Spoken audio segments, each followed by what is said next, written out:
자, 여기까지 했고, 이제 마지막 시간에 할 게 좀 내용이 많은데, 그래도 뭐, 여러분, 할 수 있습니다. 예. 3교시 때 해야 될 게 뭘까요? 이건데, 여러분 교재는 좀 앞쪽으로 가셔야 되겠어요. 앞쪽으로 가셔서, 어디가 있냐면, 저기 117페이지입니다. 117페이지에 나와 있는 내용 지금부터 보겠습니다.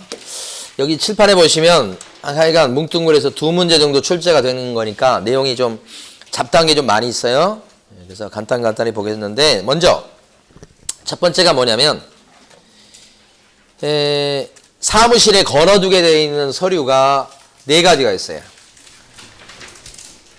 등록증 거셔야 돼. 등록증. 그 다음에 보증서류 걸어놔야 돼.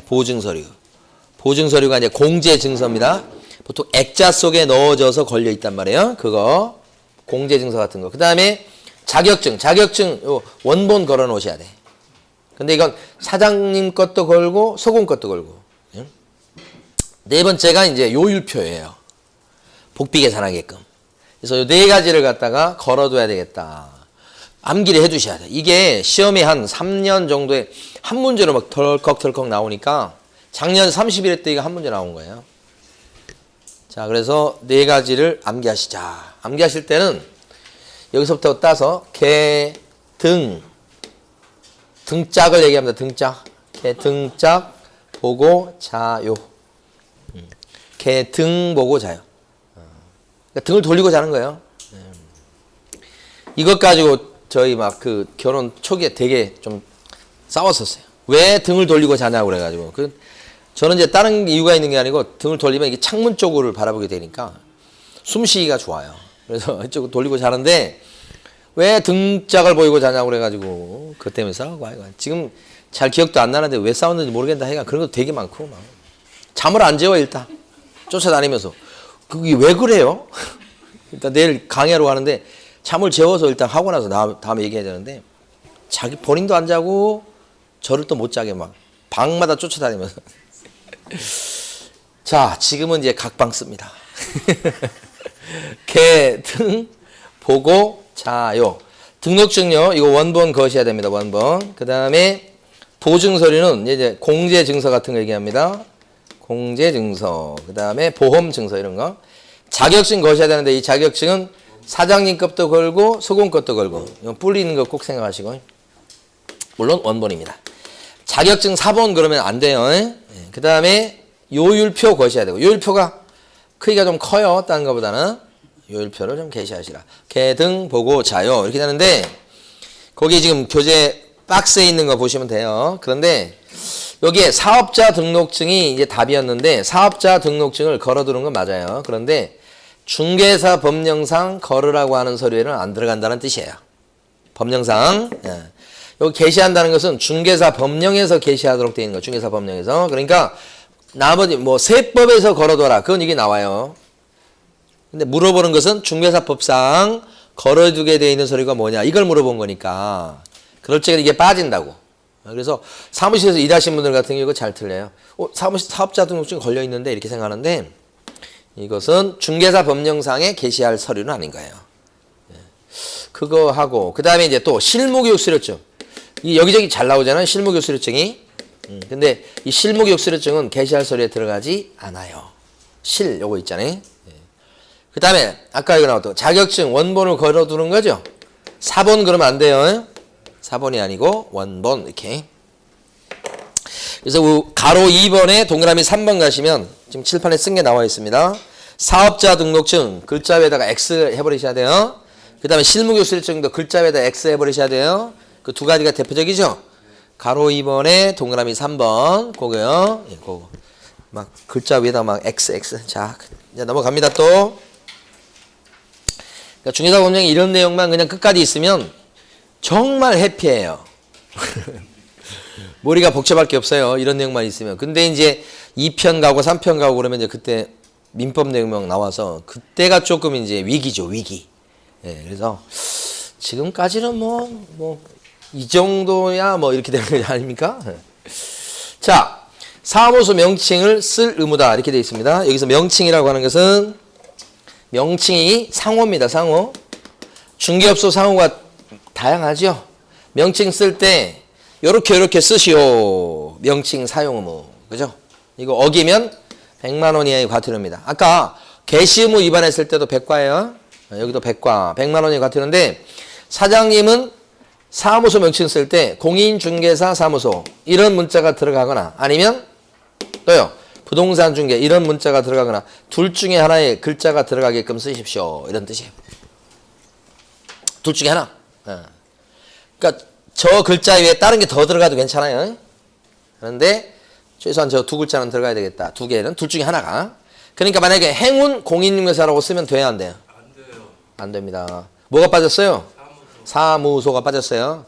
근데 여기 끄트머리에 조그맣게라도 사무소 쓰면 동글뱅이요. 괜찮아요? 황소부동산 이렇게 쓰면 돼요? 안 돼요? 안 됩니다. 뭐가 빠졌습니까? 중개라는 단어가 빠졌죠. 들어가줘야 됩니다. 황소부동산 중개사무소 그러면 돼요. 그 다음에 세계부동산사무소 그럴싸한데 요것도 안 돼요. 왜 그래요? 중개란 말이 빠졌죠. 사무소란 말을 살리려면 앞에가 먹어야 돼. 공인중개사가 또 와줘야 되겠지. 이거 빼고 세 개 공인중개사 사무소 그러면 돼요 또.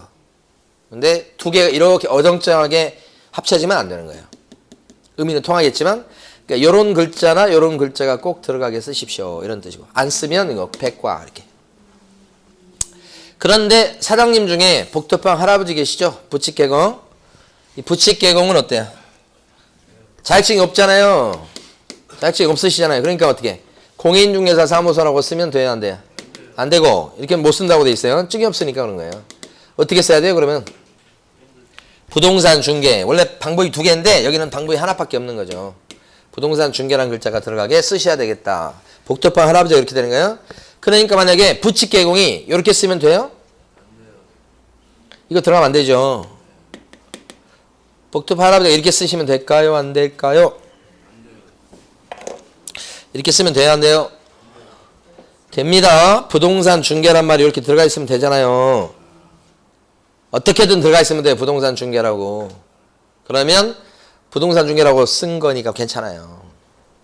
이건 안 되지만 이건 된다. 이렇게 되겠지. 이거 기본이에요, 기본. 예.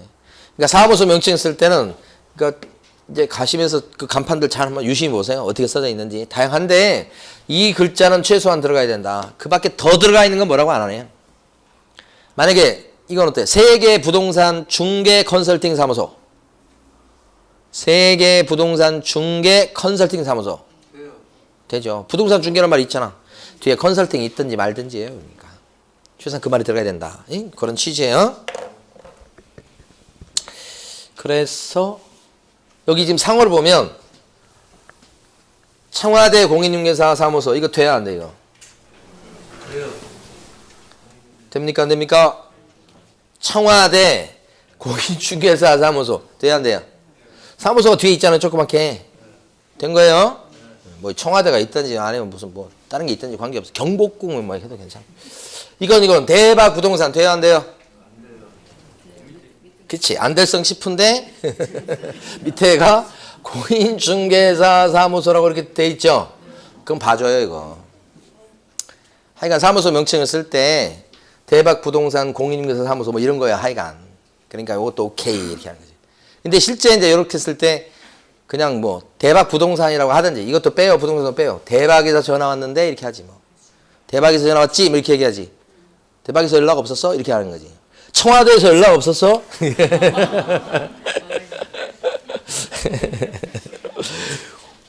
청와대도 괜찮네 보니까. 자, 여러분 교재는 118페이지 보시면 아래쪽에 가로 1번 있어요. 가로 1번. 가로 1번에서 거기 보면 법 18조 그 두 줄 밑줄, 그 다음에 부칙 제6조 두 줄 밑줄 그렇게 딱 그시면 돼. 거기만 딱 필요합니다. 네. 자, 그 다음에 이제 오른쪽 갑니다. 가로 3번. 보니까 5개 광고물 어쩌고 저쩌고 나오죠. 자, 보세요. 여기 칠판에 있는 간판 실명제예요. 그러니까 이 간판 실명제는 우리끼리 쓰는 말입니다. 간판 실명제 이렇게 하면 딴 사람들은 몰라봐요. 무슨 말인지 모르는데 우리끼리는 그렇게 부르자. 근데 요 두 단어에서 모든 게 다 함축되어 있습니다. 간판에 이름 적으시오. 사장님 이름요. 이렇게. 간판을 다른 말로 5개 광고물이라고 해요. 그러니까 그 중개업소 사장님이 누군지 일반인들이 알 수 있게끔 간판에다가 사장님 이름 적으세요. 이거 안 적으면 과태료예요. 뭐 이렇게 되는 거예요. 간판 실명제. 그런데 여기서 간판은 모든 간판이 아니에요. 벽면 이용 간판. 붙이는 거, 벽에 딱 붙이는 거. 그죠? 그러니까 지나다니는 사람들은 보기 힘들지. 딱 붙여놓으면 건너쪽은 알 수 있겠지만 그 길 앞쪽 인도로 가는 사람은 보기가 힘들지. 붙어 있으니까. 그 다음에 돌출 간판은 튀어나왔으니까 튀어나오면 알기가 쉽겠죠. 길 가는 사람이 보이니까. 그죠? 요새 간판 같은 건 정비가 많이 돼가지고 튀어나온 간판들 많이 없죠. 다 이게 새로 하면 다 들어가야 되니까. 돌출 간판. 그 다음에 옥상 간판은 옥상에 올려있는 간판인데 진짜 멀리서 볼 수 있게 하는 건데 저런 거 좀 드물죠. 멀리까지 하는 거예요. 그래서 어쨌든 옥상 간판 있는데 요 세 가지 간판만 사장님 이름 적는 거예요. 그렇죠. 그래서 요새 이제 보면 뭐 부동산도 그렇고 다른 업종도 보면 이렇게 그 저 출입구 문 여는 거 있잖아요. 그 여는 거에다가 이렇게 대박 이렇게 해서 하잖아. 그러면 그게 이제 일종의 돌출 간판 그런 역할을 하게 되잖아요. 간판 아닌데도 문 딱 열어놓게 되면 퇴근할 때도 열어놓고 퇴근하는 경우 있잖아. 딱 열어놓으면 지나가는 사람이 보이잖아요. 대박 공인중개사 이렇게 문을 닫으면 이제 안 보이는 거고, 그렇죠. 그러니까 이게 이제 돌출 간판을 많이 못 다니까 그걸 갖다가 보충하는 그런 의미가 있죠. 그러다고 만약 지나가는 사람이 거기 좀 이렇게 치거나 이렇게 사고 나면 이거 어떻게 되는지 모르겠네. 책임지셔야 될까 아마. 네, 그게 약간 위험성도 있어요. 튀어나와 있기 때문에. 그 사고 안 난다는 보장 없어요. 세상은 무슨 일이 날지 몰라요. 멀쩡한 사람이 그 지나가다가 거기 뭐 이렇게 뛰었다 그래가지고 뭐 이게 했다 그러면 물어줘야 된다니까. 그런 위험성이 있는 겁니다, 사실은. 그런 일이 잘 안 터져서 그렇지. 자, 그 다음에 이름을 적을 때 간판에다가 사장님 이름 적는데 법인일 때는 대표자의 이름이고요. 분사무소일 때는 누구의 이름? 책임자. 요건 우리 그냥 자동으로 나오는 거죠. 법인은 대표자, 분사무소는 책임자. 그쵸? 이거 어디서 봤었죠, 아까? 아까 그 사무실 얘기할 때 대표자는 공인중개사야 되고 분사무소는 뭐예요? 책임자가 공인중개사야 된다. 그런 얘기 하잖아요. 그때. 그 같은 원리예요. 나중에 도장 찍을 때도 법인일 때는 누가 도장 찍고 대표자 도장 찍고 분사무소일 때는 누가 계약서에 도장 찍고 이렇게 나오잖아요. 그냥 세트. 근데 이걸 잘 냅니다. 이걸 대표자 그러시면 안 돼. 분사무소 그러면 뭐 해야 돼요? 책임자 이렇게 나와야 됩니다. 대표자 그러면 안 되고요. 그래서 여기 보면 간판 실명제를 갖다가 이게 어떻게 지키냐? 이렇게 보통 지키죠. 보통 밑에다 이름 넣죠.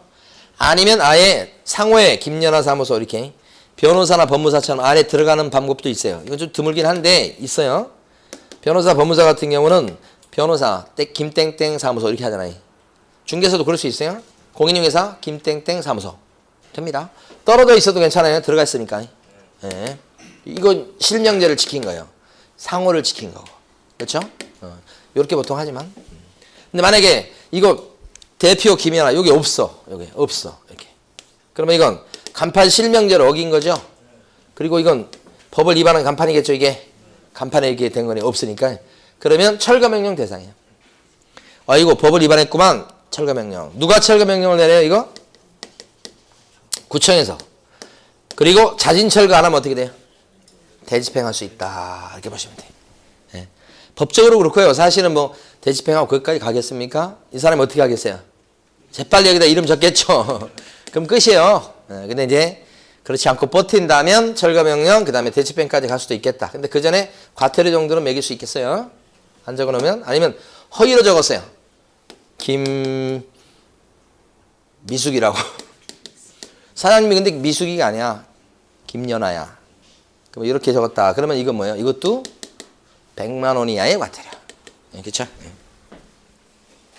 자, 여러분들 입장에서는 거기에 119페이지 보시게 되면 가로 3번 제목에 5개 광고물에 이렇게 되어 있는데 그걸 간판이라고 생각하시고 그 다음에 성명 표기 의무 요것을 갖다가 실명제라고 생각하셔서 옆에다가 크게 간판 실명제 이렇게 하는 거죠. 간판 실명제. 우리 국회 같은 경우에도 보면 투표할 때 보면 있잖아요. 그 전광판 뉴스에 나오는 거 보셨죠? 녹색하고 빨간불 해가지고 찬성 반대 막 이렇게 하잖아요. 그것도 이제 실명제 일종의. 어떤 법안에 대해서 누가 찬성했는지 반대했는지 알 수 있게끔 하는 거죠. 그렇게 해야지만 자기 사리사욕을 갖고 투표하진 않는단 말이에요. 우리 지역구 구민들이 다 보고 있어. 근데 나가 이거 반대하게 되면 지역구 구민들이 어떻게 해? 지역 투표하는 사람들이 날 나중에 표 안 줄 거야. 그러면 그거 투표 안 하고 싶어도 거기 투표를 하게 된다니까. 좋은 제도예요. 이게 간판 실명제. 여러분들은 박스 안에서요. 밑에 가시면 규칙 제10조의 2라고 나옵니다. 박스 안에 회색 바탕 거기 6줄을 몽땅 다 밑줄 긋고 읽으시면 돼.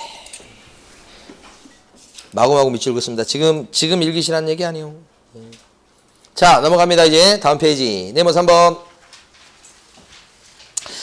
거기 보니까 간판 철거무가 먼저 나왔네. 그걸 우리 먼저 볼게요. 그럼 여기서 이거 간판을 떼야 되는 경우가 있다. 간판 철거해야 될 사유가 있다. 거기가 철거해야 될 사유가 3가지다. 거기 보면 박스에 보면 1번이 뭐예요? 이전 신고죠? 이건 아까 한 거죠? 지금 박스 보고 있습니다. 120페이지 밑에 박스. 이전 신고했을 때 종전 간판은 어떻게 해? 지체 없이 철거. 이전 신고고요. 2번이 뭐예요? 2번. 폐업 신고죠? 폐업하면 간판 철거. 그 다음에 3번은요? 등록 취소 당했죠? 이건 강제 폐업입니다. 강제 폐업. 자, 1번. 이전 신고도 실질적으로는 폐업입니다. 폐업은, 이 자발적인 폐업은 진짜 폐업이고요. 강제 폐업이 뭐예요? 강제 폐업. 등록 취소. 그러니까 사실은 폐업이에요. 폐업. 3가지가 다. 그래서 철거해야 될 사유 3가지를 암기해 버리시자고요. 암기하실 때 칠판에 있는 것처럼 처리, 패치다. 처리, 등짝에 붙이는 패치다. 이마에 붙이는 패치다. 귀 밑에 붙이는 패치다. 처리, 패치. 이렇게. 열렬히는 패치다. 처리, 패치. 처리, 패치. 그죠? 네, 이렇게. 자, 철거해야 됩니다. 철자예요. 철거의 의미요. 이가 뭘까요? 이전 신고. 이전 신고는 다 이자로 따요. 그 다음에 폐는 뭐예요? 폐업 신고. 취는 뭐죠? 요것만 좀 조심하시면 돼. 자격 취소가 아니고 등록 취소죠. 그래서 처리, 폐, 취, 등록 취소까지 이렇게. 그러니까 만약에 휴업 신고를 했다. 휴업. 다음 주에 공부하겠지만 이때는 철거 의무가 있어요, 없어요? 휴업은 철거하는 거 아닙니다. 폐업일 때 철거하는 겁니다. 만약에 부동산 사장님이 영업정지를 당했어요. 업무정지를. 그러면 간판 철거합니까? 안 합니까? 안 합니다. 업무정지도 안 해요. 어느 정도가 돼야 돼? 취소 정도 돼야 돼. 영업정지 갖고는 간판 떼는 거 아니고 떼는 사유 처리, 패치. 처리 등짝에 붙어있는 패치다. 이렇게. 저는 그 버스 타면 멀미하고요. 그 다음에 심하였을 때는 기차를 타도 멀미하고. 아니 그렇게 저희 시골에서 한번 서울 올라오려면 7시간 막 9시간 타야 했어요. 비둘기. 가도 끝도 없어요. 한번 올라오려면 진짜 힘들죠.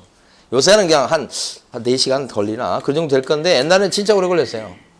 그래서 그냥 진짜 많이 토했죠. 배 타면 제가 어떨 것 같아요? 배 타면 뒤집어지죠. 배는 절대 죽을 때까지 안 탑니다. 배 탔다 그러면 이제 다 뒤집어 속에 있고. 그러니까 이게 제 잘못이 아니에요. 타고난 거예요.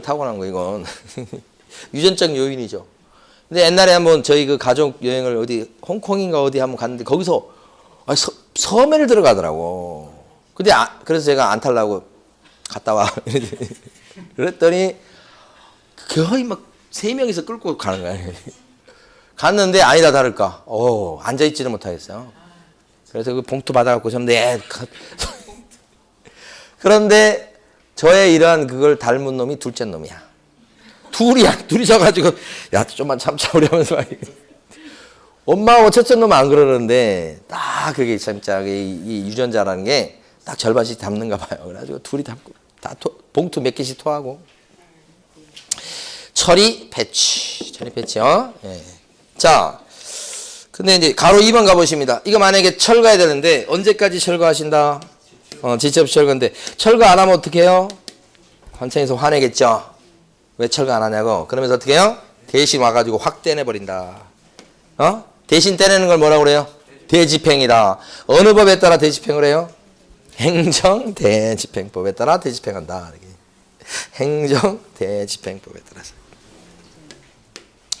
하여간 법이라는 걸 지키라고 만든 법이긴 한데, 그죠?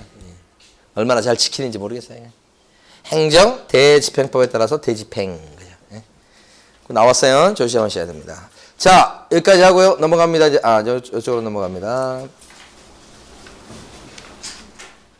이거. 자, 여러분, 오른쪽에 보시면 표시 광고 얘기 나오죠? 자, 여기가 작년 시험에도 2문제 나왔지만, 작년 시험에도 또 나올 것 같습니다, 올해는. 무조건 여기 표시 광고가 중요하고, 표시 광고는 일단 알아두실 게, 누구만 매물 광고를 할 수 있다? 부동산 사장님만 할 수 있으니까, 소공도 광고할 수 없어요. 보조는 더 안 되고 그래요. 그러니까, 사장님만 할 수 있다는 거, 이걸 알아두셔야 돼요.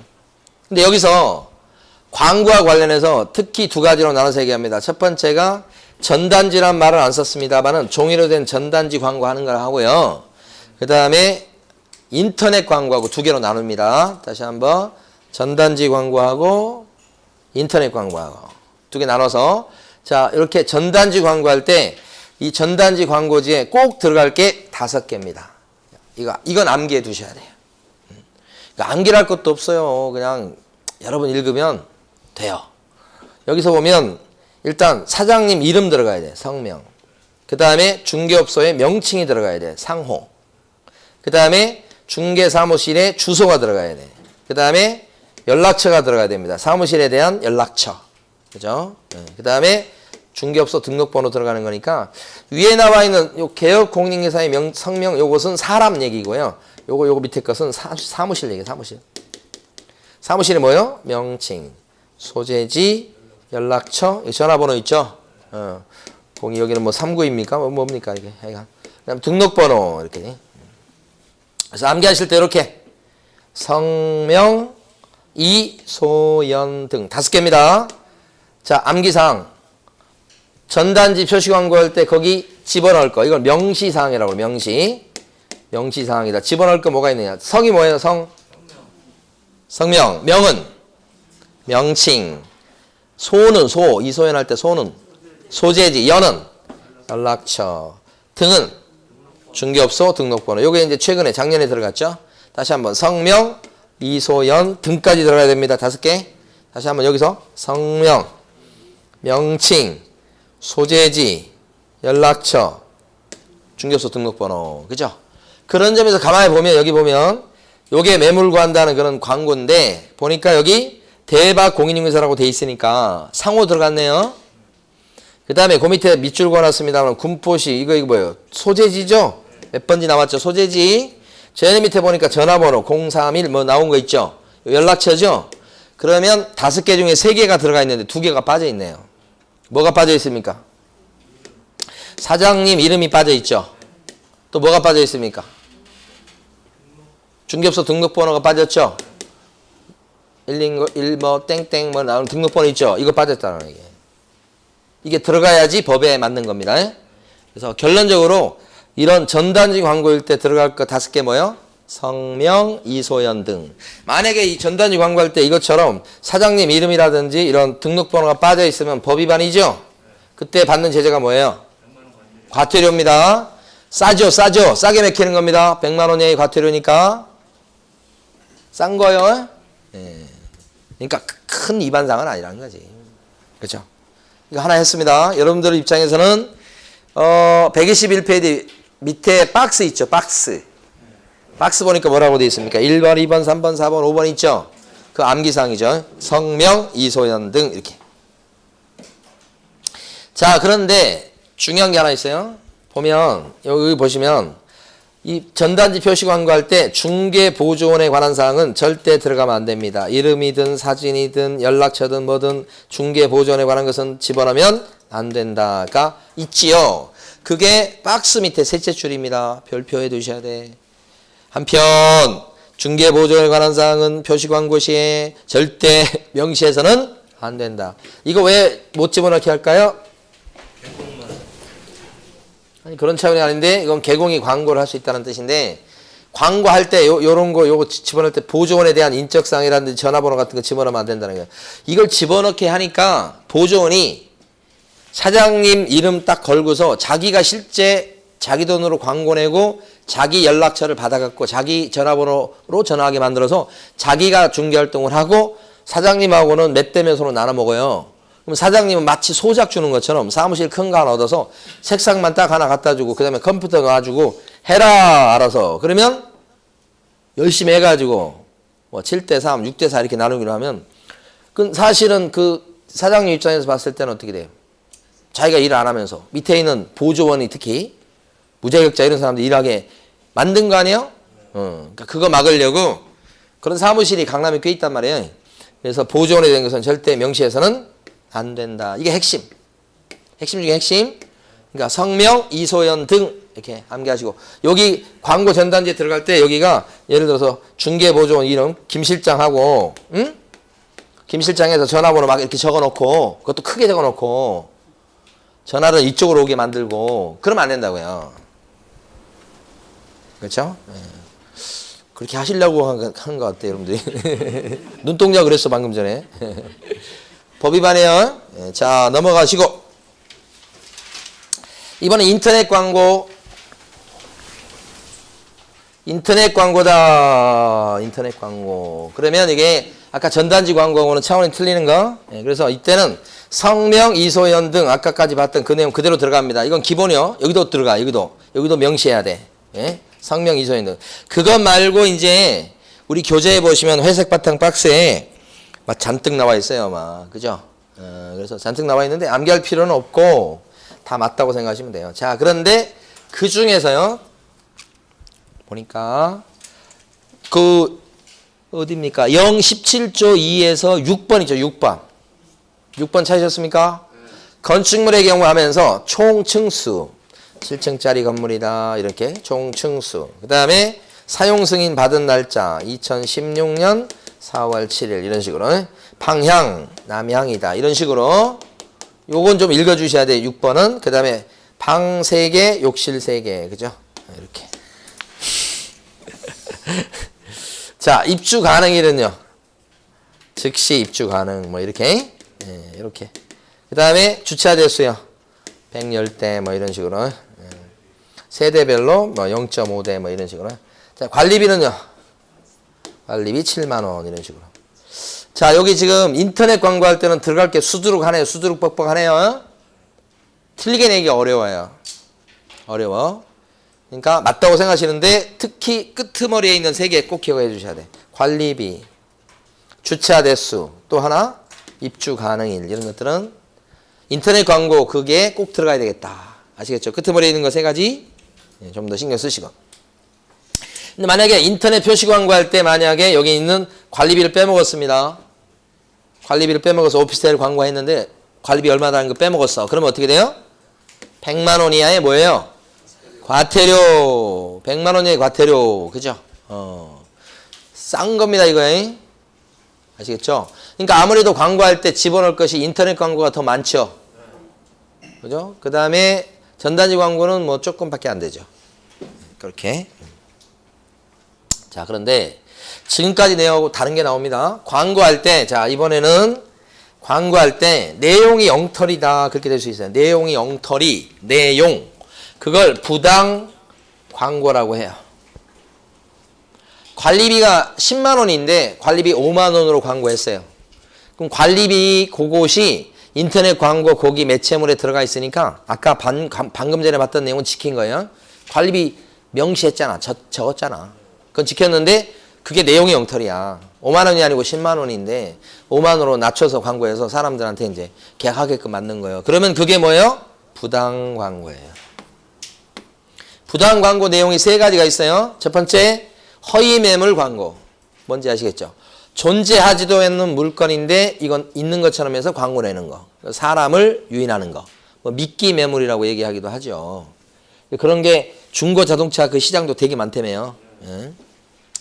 그러니까 여기서 중고 자동차 그 영업하시는 분한테 부동산 사장님들이 가서 배워야 돼.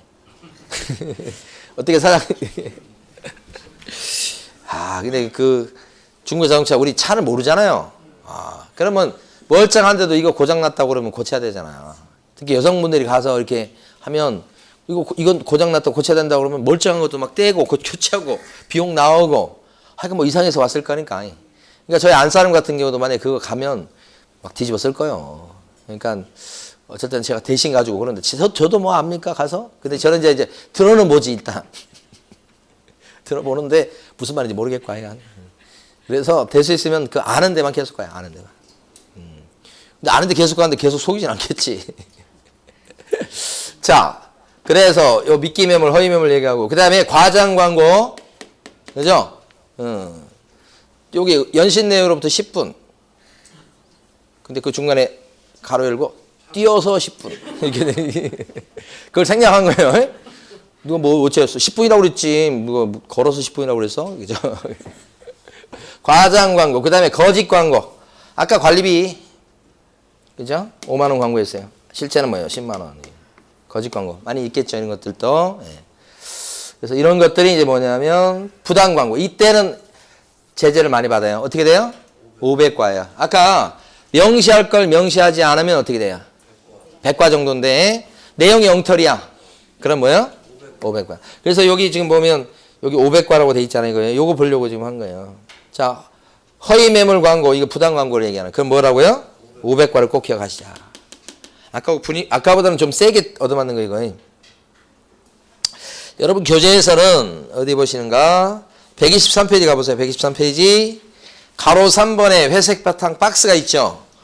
거기서는 여러분들이 1번, 2번 밑줄 긋고 많이 읽어주셔야 돼. 1번, 2번.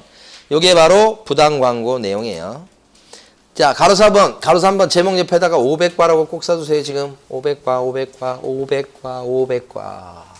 제목 옆에다가 500만 원의 과태료라는 뜻이고 박스에서는 1번, 2번을 꼭 읽어주셔야 돼. 왜냐? 시험지에는 그게 그대로 나올 거니까. 1번, 2번. 뭐 존재하지 않아서 실제로 뭐 거래할 수 없는 물건에 대해서 광고했다. 이렇게 나온다니까. 요 1번이 허위 매물입니다. 칠판에서 본 거. 칠판에서 봤던 것 중에 이게 뭐예요? 허위 매물이 1번이야. 그 다음에 2번 같은 경우는 가격 등 내용을 사실과 다르게 거짓으로 표시 광고하거나 이렇게 돼 있죠. 거짓 광고라고 돼 있죠. 거짓 광고 그러면 이게 이제 요거. 그죠? 그 다음에 그 뒤에 보면 이제 과장 광고도 나옵니다. 사실을 과장되게 하는 표시 광고라고 나와 있죠.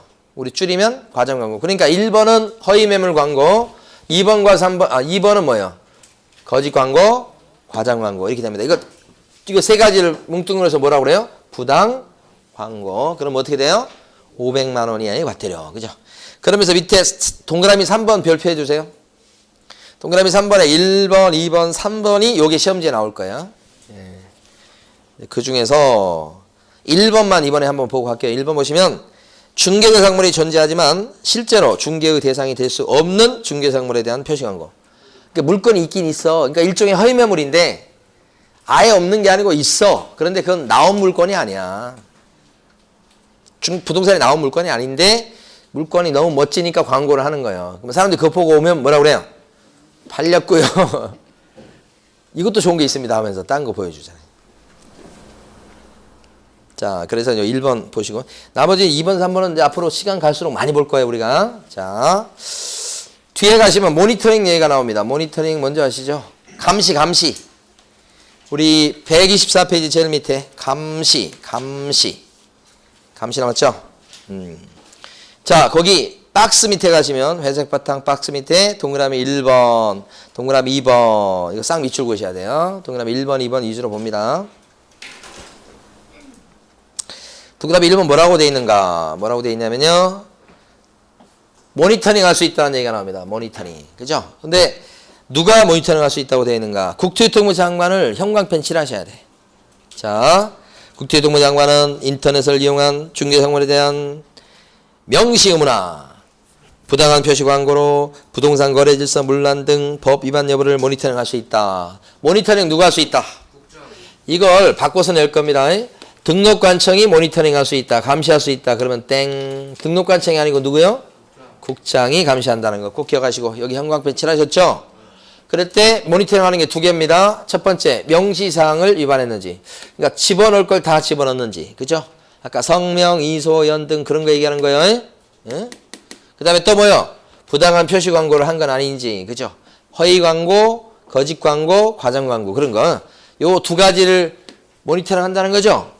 이 광고에 대해서 아까 그 다 얘기하는 거잖아요. 앞에 건 이건 500과짜리, 이건 100과짜리고. 그렇죠? 그때 동그라미 2번 보면 정보통신 서비스 제공자, KT 이런 정보통신 제공자한테 뭐요? 관련 자료 제출을 요구할 수 있다. 누가 요구할 수 있죠? 국장이 요구할 수 있다. 동그라미 2번 밑줄 그어두시고. 누구한테 요구하는 거예요? 정보통신 서비스 제공자. 그죠? 거기까지 맞죠? 그런데 이제 국토교통부 장관이 직접 진짜 모니터링 하겠어요? 위탁한다고 알아두셔야 돼요. 그래서 오른쪽 페이지 보시면 동그라미 5번 보이시죠? 5번 요거 밑줄 긋지 마세요. 그냥 들으시면 돼요. 뭐 했다고? 업무 위탁. 그러니까 모니터링 할 사람한테 이제 맡긴다고. 딴 사람한테 맡겨서 모니터링 해요. 위탁합니다. 그런데 알아두실 거. 기본 모니터링이라는 게 있고 수시 모니터링이 있고 두 가지가 있어요. 이게 작년 31회 때 나온 거예요. 지금 제가 볼 때는 우리 교재에서는 못 찾겠어요. 어디 있을 텐데.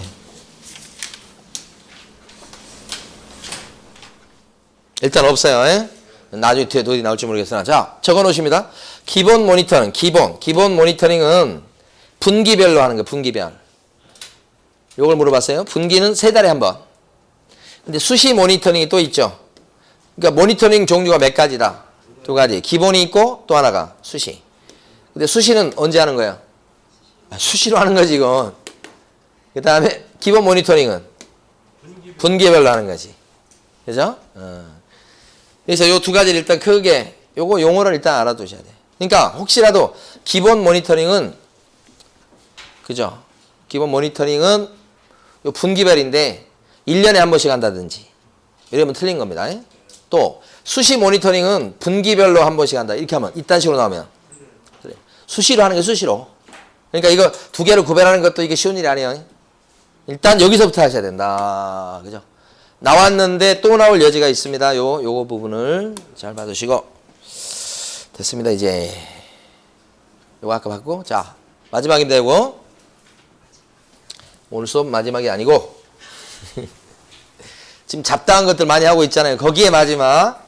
근데 여기 가만히 보면 위에 보세요. 개업 공인중개사 아닌 분이 사장님 아닌 사람이 공인중개사 사무소, 부동산 중개 또 비스무리하게 썼다. 명칭을. 그러면 법 위반입니다. 아닌 자가 썼죠? 그러면 어떻게 해요? 과태료 정도가 아니고 죽여버립니다.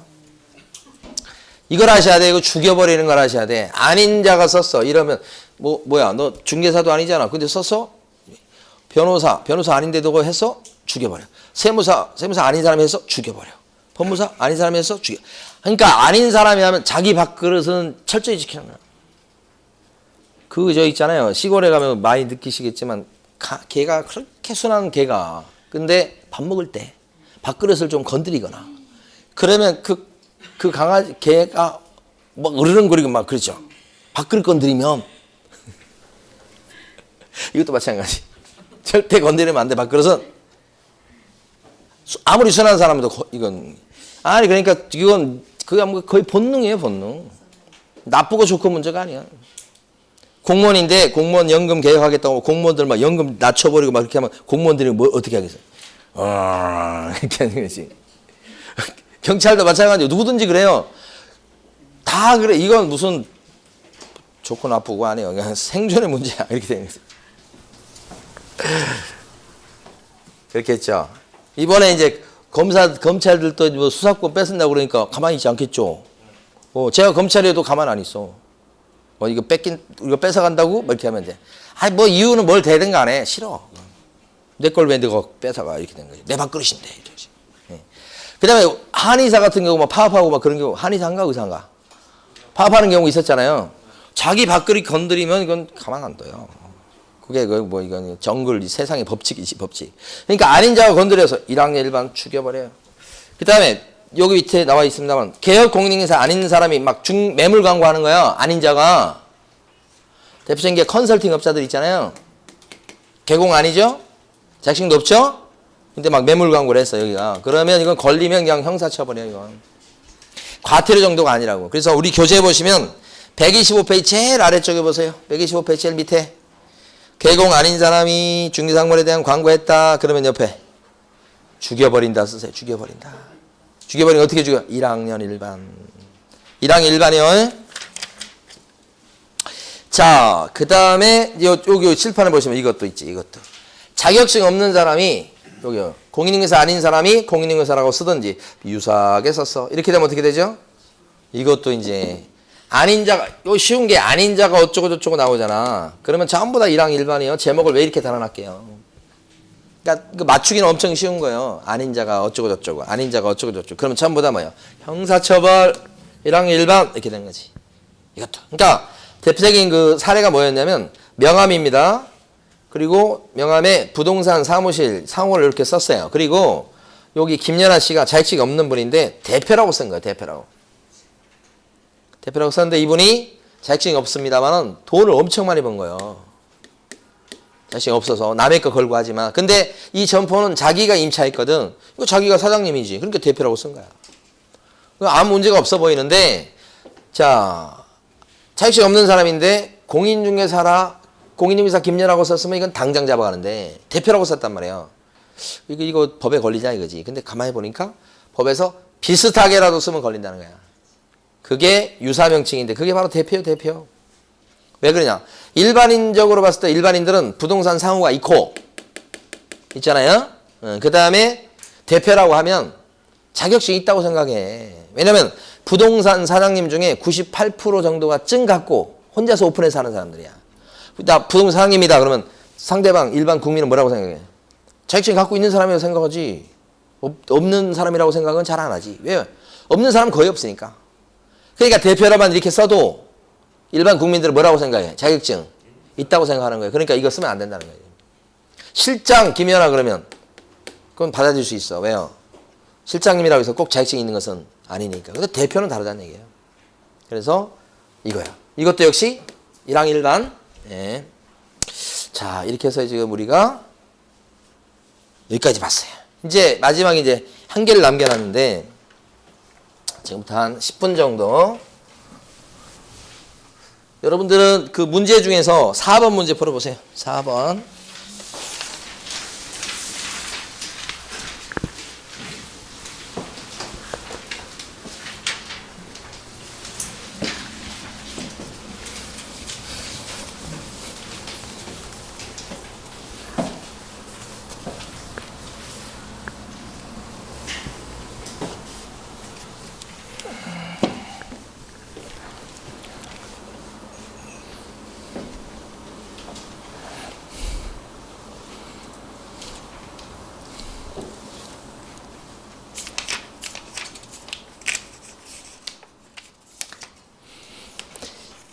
4번에 보면 이게 중개법인이란 말입니다요. 사무소 명칭을 쓸 때 행복부동산 중개법인 이렇게 쓸 수 있지. 그거 맞는 거고. 2번 지문 같은 경우는 실무조 수료증 요거 원본이라고 되어 있는데 원본이가 뭐고 하네. 계좌 서류가? 거래주 서류가? 아니지. 그 다음에 3번 같은 경우는 돌출 간판에다가 의뢰 성명을 표기되어 있다. 의리 누군가 보셔야 돼. 의리 누구죠? 대표자 이름 맞죠? 중개법이니까 누구의 이름을 간판에 적으시라? 대표자. 돌출 간판은 이름 적는 간판 맞죠? 튀어나온 거예요.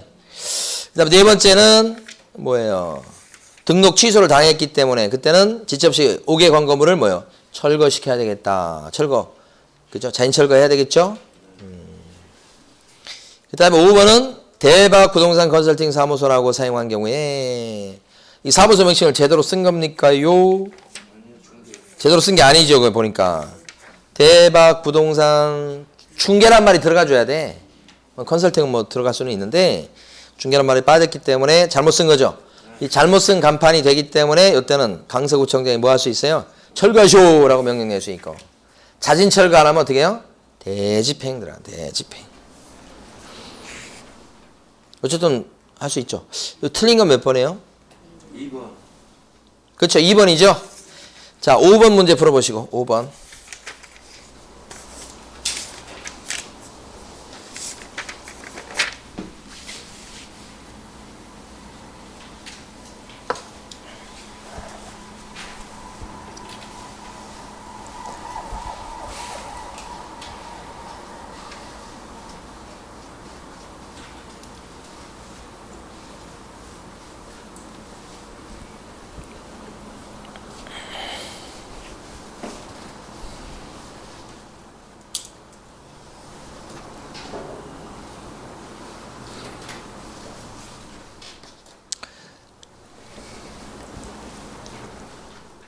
5번은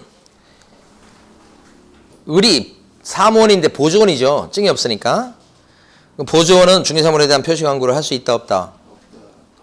보조원 계곡만 광고 낼 수 있어요. 자 2번 계곡갑은 표시 광고할 때 자신의 성명을 명시해야 되지만 연락처도 명시해야 돼. 뒤에가 틀렸죠. 3번 인터넷 표시 광고할 때 방향, 입주가능 일, 주차 대수, 관리비를 명시해야 된다. 이것도 맞고. 4번 계곡갑이 내용을 사실과 다르게 거짓으로 광고했다. 이게 부당 광고 중에 하나죠. 요러면 업무정지가 아니고 500과죠. 500과. 부당 광고는 뭐라고 그랬어요? 아까 사람 나온 거 있었잖아요. 500과. 그것 때문에 여러분 꼭 기억하시라고 사진 집어넣은 거예요. 500과. 그 다음에 5번 같은 경우는 표시 광고할 때 을에 관한 사항을 명시할 수 있다. 을은 보조원. 갑이 계곡갑이 광고할 수 있어. 거기에 보조원 인적사항이나 연락처 같은 거 들어가면 안 된다고. 그래서 안 된다고 했으니까 안 돼야 되니까 5번은 또 틀렸죠. 그럼 맞는 게 몇 번이에요? 3번이 맞고 나머지는 틀렸죠? 네. 자, 여러분 교재는 162페이지를 딱 펴두시고 금방 끝날 텐데 여기 보면 이게 한 문제짜리입니다. 법인 업무, 중개법인 업무 14조에 나온 거예요. 자, 첫 번째가 중개업이 나왔습니다. 중개업은 뭔지 아시겠죠? 이거 설명드릴 게 없고. 그러니까 중개법인 업무는 가만히 보면 이래요. 본업이 중개업이에요. 그런데 부업거리가 6가지가 있는 거예요. 그래서 합쳐서 중개법인은 총 7가지 할 수 있고 나머지는 못해요. 7가지를 지금부터 볼 거예요. 자, 중개업은 본업. 자, 두 번째 업무는 임대 관리해 주는 거예요. 임대 관리 업. 보니까 임대인이 있고 임차인이 있어. 근데 방이 많으니까 임대인이 직접 관리하지 않고 임대 관리 업체에 맡겨. 그럼 여기서 이제 이렇게 월세 같은 거 받고 이렇게 전해주고, 그죠? 그 다음에 대신 계약도 체결해주고 이렇게 돼요. 내보낼 때 내보내고 새로 계약할 건 하고. 누가 해줘요? 임대관리업체가 해주죠. 중간에 이 임대관리업체 업무를 누가 할 수 있다는 거예요?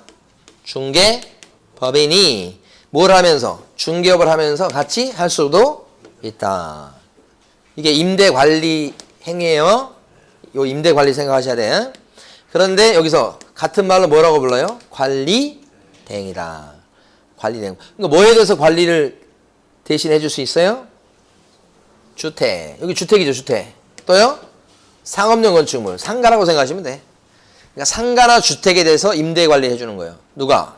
임대관리업체에서. 그 임대관리업체에서 하는 일을 누구도 할 수 있다. 중개법인도 할 수 있다. 이런 뜻이니까 이제 하나 주의할 건 이것밖에 없어요. 이 중개법인이라고 하는 이 법인에서 임대사업을 할 수 있다는 것은 임대업을 할 수 있다는 것은 아니다. 임대업 자체를 할 수 있는 건 아니죠. 그래서 우리 교재에 보면 162페이지 제일 아래쪽에 가로 1번에 동그라미 1번 제목만 밑줄 그으시면 돼. 162페이지인데 왜 넘기시려고 그래. 162페이지 제일 밑에 가로 1번에 동그라미 1번 뭐예요? 상업용 건축물하고 또 뭐예요? 주택 두 가지에 대해서 뭘 해줄 수 있다? 임대 관리해 줄 수 있다. 임대 관리를 다른 말로 뒤에는 뭐라고 불러요? 관리 대행이다. 그죠? 근데 옆에 써두실 게 임대업은 할 수 있다 없다. 임대사업은 임대사업 못한다. 최근 나왔던 거예요. 임대사업과 임대관리는 달라요. 임대관리는 월급 받는 거예요. 월급. 임대업은 월세 받는 월세. 임대업은 월세 받는 거고 임대관리업은 관리 대신해주고 월급 받는 거죠. 월급. 다른 겁니다. 두 개가. 자, 그 다음에 넘어가 봅니다. 이번에 부동산에 대한 뭐예요? 컨설팅. 컨설팅이 가만히 보니까 이 상담이란 말을 영어로 할 때 컨설팅이라고 그래요. 그죠? 실무적으로 컨이다 이렇게 줄여서 많이 얘기합니다. 이용에 대한 컨설팅, 개발할지 말지에 대한 컨설팅, 거래할지 말지에 대한 컨설팅. 세 가지에 대한 컨설팅이에요. 제목이 이렇게 돼 있죠. 지금 오른쪽 페이지 동그라미 2번 보고 있죠. 그래서 여기 보면 그 중에 역시 제일 핵심적인 것은 개발에 대한 컨설팅. 땅을 갖고 있는 사람한테 어떻게 개발해서 어떻게 가치를 높여서 어떻게 팔 것인지, 그죠? 그 개발에 대한 컨설팅, 그죠? 그거 알아봐 주는 거예요. 비용 얼마 들어갈지, 어떻게 개발할 건지, 그 개발하는 절차에서 절차는 어떻게 될 건지, 그거에 대해서 컨설팅 해주고 가르쳐 주는 거예요. 그 다음에 또 이쪽에 보면 칠판에 거래할지 말지에 대한 컨설팅. 가만히 보니까 토지거래 허가구역내에 들어가면 좀 거래할 때 좀 껄끄럽거든. 이거 관련해서 어떻게 하면 거래를 할 수 있는지, 그죠? 어떻게 하면 또 세금에도 유리한지 이런 것들을 이걸 갖다가 가르쳐 주는 거지. 이게 컨이에요. 컨설팅. 이걸 누가 할 수 있다고요? 중개법인이 할 수 있다는 뜻입니다. 중개업을 하면서 같이. 자, 그 다음에요. 네 번째가 여기 보면 의뢰인의 의뢰에 따른 도배나 이사업체 소개 등 주거 이전에 부수되는 용역의 알선이다. 이렇게 돼 있죠. 네, 요게. 그러니까 거기 지금 우리 교재에 이게 나왔는가 몰라. 이게 어디 나와 있냐면 3번, 4번이나 다음 페이지 가면 동그라미 5번에 있어요. 순서가 좀 바뀌었네요. 5번에 보면 뭐라고 나와 있습니까? 그 밖에 나와 있는 거 있죠. 중개업에 부수되는 업무로서 대통령령으로 정한 거 했는데 대통령령에 가보니까 첫째 줄하고 둘째 줄 내용이 나오죠. 뭐라고 나와요? 의뢰인의 의뢰에 따른 도배나 이사업체 소개 등 이거죠. 이거. 도배나 이사업체 소개 등 아니 왜 또 늦게 오는 거야? 동그라미 5번 지금 다 읽었는데 의뢰인의 의뢰에 따른 도배나 이사업체 소개 등 요거 있죠. 그게 바로 이거예요. 그러니까 중개법인이 할 수 있는 게 도배나 이사업체 소개시키는 게 중개법인이 할 일이에요. 할 수 있는 일이에요. 이거잖아 이거. 여기 포장 이사업체를 소개시키는 거. 이 소개란 글자가 핵심이야. 여기 지금 보면 도배 장판 인테리어 하는 업체를 소개시켜 준다고. 이 집을 산 사람이 이제 인테리어 하고 들어간다 그러면 그 인테리어 업체 좀 소개시켜 봐요. 그러면 중개법인이 소개시켜 줄 수 있다. 이 자체에서 핵심은 중개법인이 도배업이나 이사업 자체를 할 수 있다는 그런 뜻이 아니죠. 직접 할 수 있다는 게 아니고 뭐예요? 그걸 소개만 시켜줄 수 있다는 뜻이에요. 그게 핵심이요. 그래서 거기 동그라미 5번에 넷째 줄에 보면 직접 이사업이나 또 뭐예요? 도배업을 할 수 있다는 것은 아니다. 맨날 그것만 물어본다고. 그것만. 다른 거 묻지도 않아요. 물어보는 게 딱 정해져 있어요. 근데 요걸 갖다가 어려운 말로 쓸 때 이렇게 나와요. 주거 이전에 부수되는 용역의 알선이라고 나와요. 이게 이제 우리 거기 보면 셋째 줄에 나옵니다. 주거 바로 위에 줄에 주거 이전에 부수되는 뭐예요? 용역의 알선.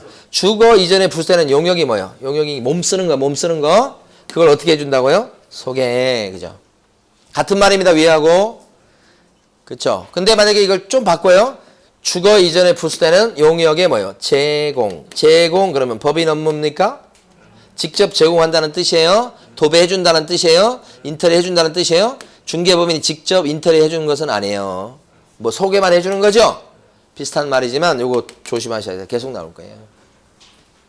조심하시고, 그죠? 네. 이게 지금 인터넷에서 제가 복사해 왔는데 이게 계속 움직이더라고 이게. 신경 쓰이게. 네. 제가 일부러 이렇게 만든 건 아니에요. 자체 발광하는 거예요, 저놈이. 왔다 갔다 하면서. 빨리 넘겨야 돼. 정신 사나워갖고. 자, 그 다음에 이제 다섯 번째 업무가 뭐냐면 개업 공인회사를 대상으로 한 중개업의 경영 기법과 경영 정보 제공이다. 이렇게 돼 있죠. 이거 앞쪽 페이지에 나와 있는 것 같은데요. 동그라미 몇 번? 3번이죠. 동그라미 3번 보니까 뭐라고 돼 있습니까? 개업 공인회사를 대상으로 한 뭐라고 나와요? 중개업의 경영 기법과 경영 정보 제공이다. 그죠? 이걸 우리는 앞으로 경영 컨설팅이라고요. 그렇게 암기하자고. 경영 컨설팅. 이것도 컨설팅으로 기억하자고요. 경영 컨설팅. 근데 이것은 중개업소 경영에 대한 컨설팅이죠. 그러니까 반드시 누구를 상대로 해야 돼요? 누구를 대상으로 하셔야 돼요? 그렇지. 이게 핵심이요. 시뻘겋게 거기를. 자, 누구를 대상으로 한? 개공. 여기 지금 부동산 사장님이 여자분이셔. 여기. 이 부동산 사장님을 대상으로 해서 여기 중개법인의 대표자가 자, 요렇게 하시오, 저렇게 하시오, 요렇게 하는 게 좋겠습니다라고 이렇게 조언을 해주는 게 조언. 그죠? 근데 이거 법인 업무가 되려면 반드시 누구를 상대로 하셔야 돼? 부동산 사장님. 그걸 뭐라고 불러요? 개공. 여기가 핵심이라고 했어요. 개공. 개업 공인중개사란 말과 공인중개사란 말은 같은 말이에요? 다른 말이에요? 공인중개사하고는 같은 말이 아니어서 공인중개사를 대상으로 한 경영 컨설팅 그러면 법인 업무가 안 된다고 하셔야 돼. 자, 어디를 시뻘겋게 칠해야 돼요? 개업 공인중개사. 이건 사장님 오픈한 사람이고 증만 갖고 있는 사람이에요. 그러니까 이거 공인중개사가 아니고 누구를 대상으로 해야 돼? 개공. 여기를 물어보죠. 여기를 다른 거 아니고. 예. 여기까지 했고요. 중개업소에 대해서 이제 경영 컨설팅을 해주는 거고 그 다음에 이제 분양대행 나왔습니다. 밑에 나오죠. 바로 밑에. 그 분양대행이 뭔지는 아시죠? 분양을 대신 해주는 거죠. 계약을. 예, 그래서 여기 보니까 상가 분양 요거 사진이에요. 사진. 예, 실제 사진. 여기 막 전화번호까지 해서 분양 임대 뭐 이렇게 됐잖아요. 분양 대신해 주는 거. 이게 분양 대행이에요. 여기는 이제 단독주택 부장이네. 그죠? 이거 분양하려면 광고가 필수겠죠? 그러니까 분양 대신해 주는 분양 대행 업체가 있고, 분양 대행 업체에서 직접 광고까지 자기들이 하는 경우도 있고, 규모 크게 하고 그러면 광고를 또 외주를 줘서 광고하는 데 또 맡기고 이렇게 하죠. 그래서 여기서 중개보인이 할 수 있는 게 뭐예요? 분양 대행이다. 근데 대신 분양계약을 체결해 준다는 뜻인데, 그게 대상 부동산이 딱 두 개죠. 하나는 뭐예요? 상업용 건축물. 또 하나는 주택. 상업용 건축물. 또 하나 뭐예요? 주택. 두 가지에 대해서 뭐예요? 분양 대행 해줄 수 있다. 그런 뜻이죠. 그래서 아까 우리 이제 나온 것 중에 대행자 나오는 것 중에 아까 관리 대행이 한 번 나왔어요. 1번에. 첫 번째 앞부분에서 관리 대행 나왔었죠. 그때도 상업용 건축물하고 뭐예요? 주택. 왼쪽 거 있잖아요. 왼쪽 페이지 보면 아직 지금 적혀 있잖아요. 그래서 대행자가 나오면 여러분들은 상주대행이라고 기억하셔야 돼요. 상주대행. 응? 상주를 대신한다는 뜻. 상주대행. 이렇게. 뭐 상주가 이렇게 막 한 명밖에 없고 그러면 좀 막 힘들고 그러니까 친구들이 가서 막 도와주고 그러죠. 상주대행. 대행자 나온 건 전부 다 상주대행. 그러니까 6번과 관련해서는 여러분들 동그라미 4번과 관련해서는 이게 제일 핵심이요. 상업용 건축물과 주택에 대해서 분양대행 할 수 있다고 되어 있으니까 택지 있죠. 택지, 토지. 자, 토지에 대해서는 분양대행 할 수 있다 없다 법인이. 토지에 대한 분양대행은 법인 업무에 들어가지 않는다. 자, 공업용 건축, 상업용 말고 공업용 건축물에 대한 분양대행이다. 그러면 이것도 법인 업무에 들어가지 않는다. 등등등 이런 것들이 나오죠 시험에. 그래서 상주대행 입에 붙어 있어야 된단 말이에요. 아시겠죠? 토지가 4번 나와서 토지 4번 나왔는데 계속 토지로 나오니까 수험생들이 다 맞춰버리니까 이제 여기서 이제 약간 이제 기술을 들어갔어요. 주택용지라고 나온 거예요. 자, 주택용지에 대한 분양대행 그러면 법인 업무일까요? 아닐까요? 아니에요. 아니다. 주택을 얘기하는 게 아닙니다. 주택이 깔고 앉아있는 땅 얘기합니다. 주택용지니까 땅 얘기하는 거니까 법인 업무에 들어가지 않는다. 토지로만 내니까 다 맞춰. 그래서 이제 기술을 부려서 주택용지다 이렇게 한 겁니다. 자, 마지막 게 7번이 이게 제일 중요합니다. 7번.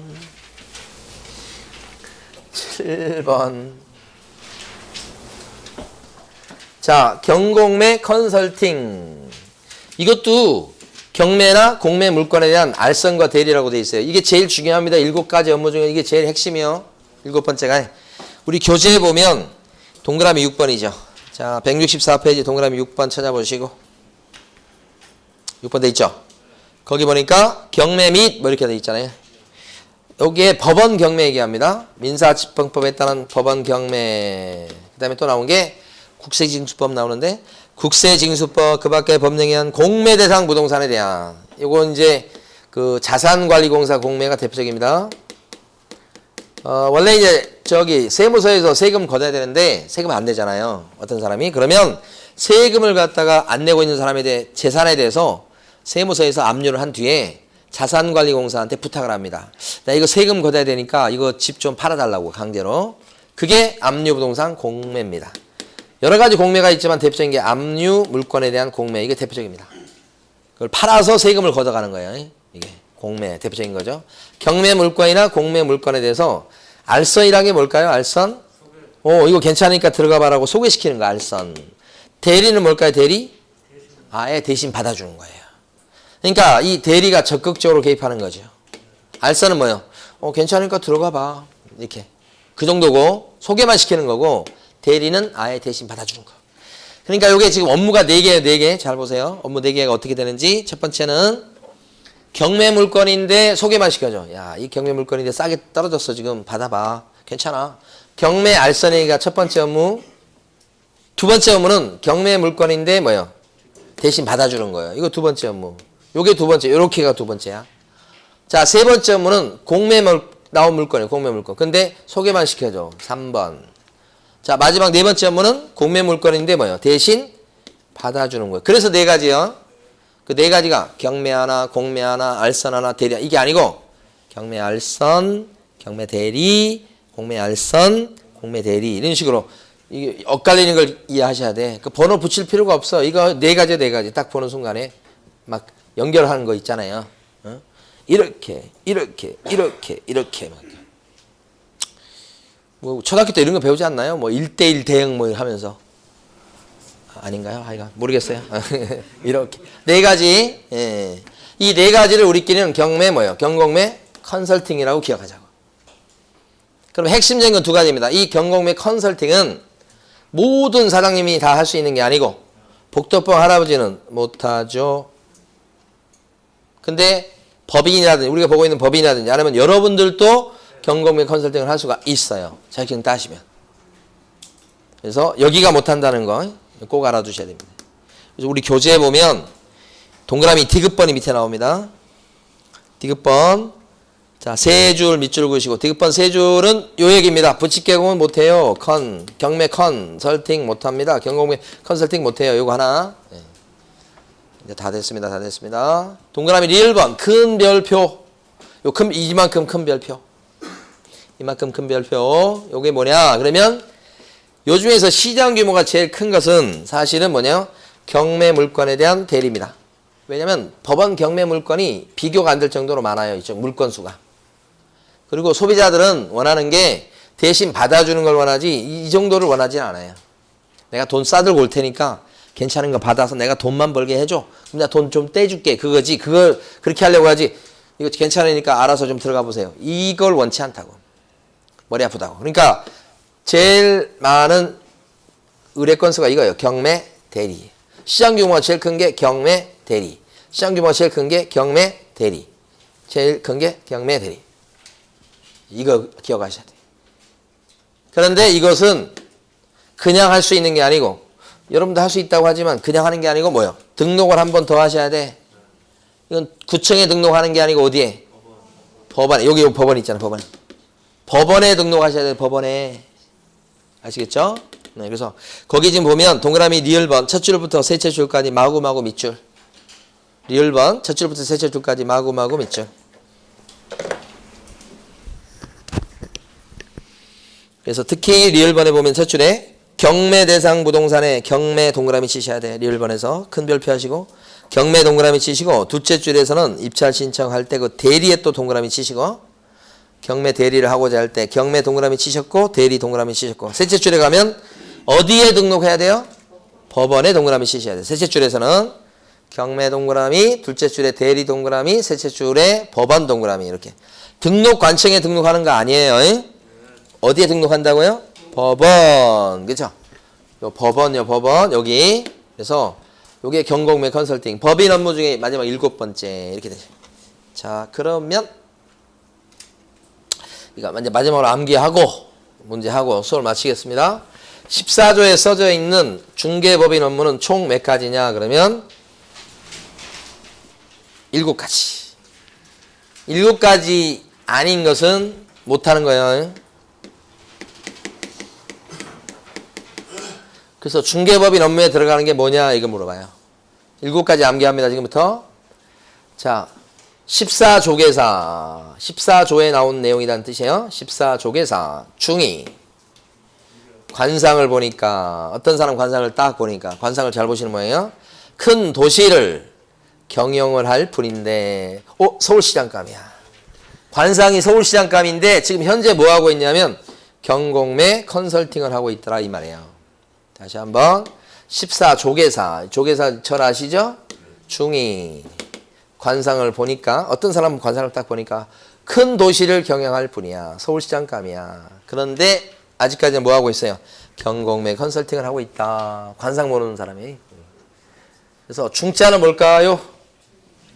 중개업이다. 이렇게. 그 다음에 관자는 뭘 것 같아요?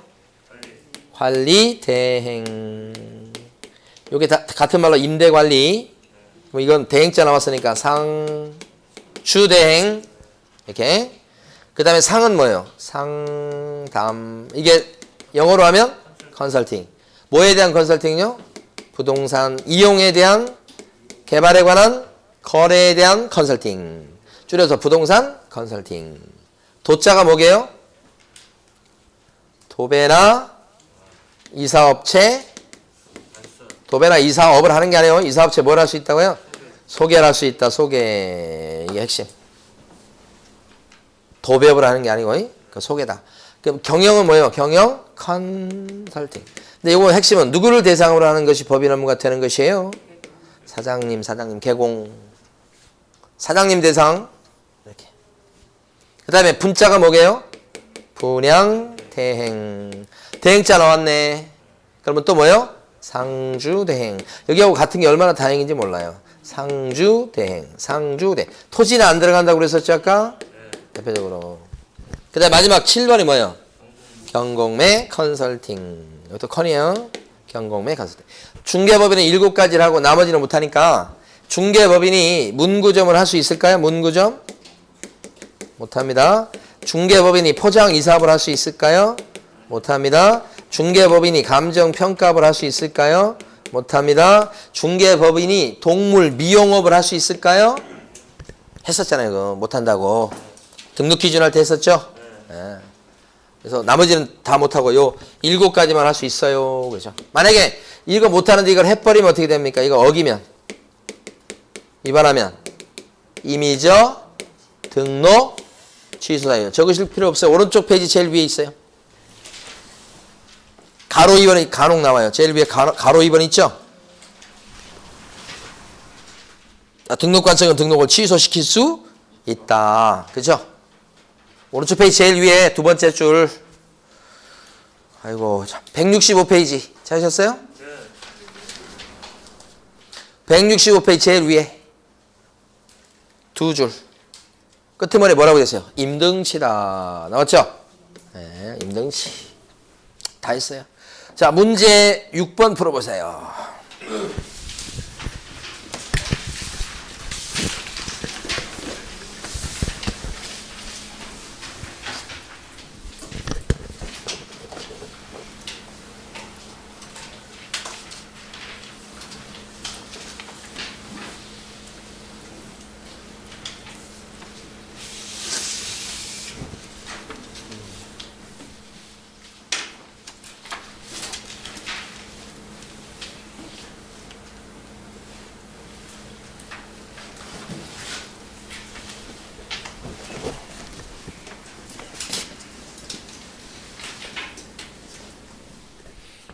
분양도 대행이고 관리도 대행이고 나왔죠?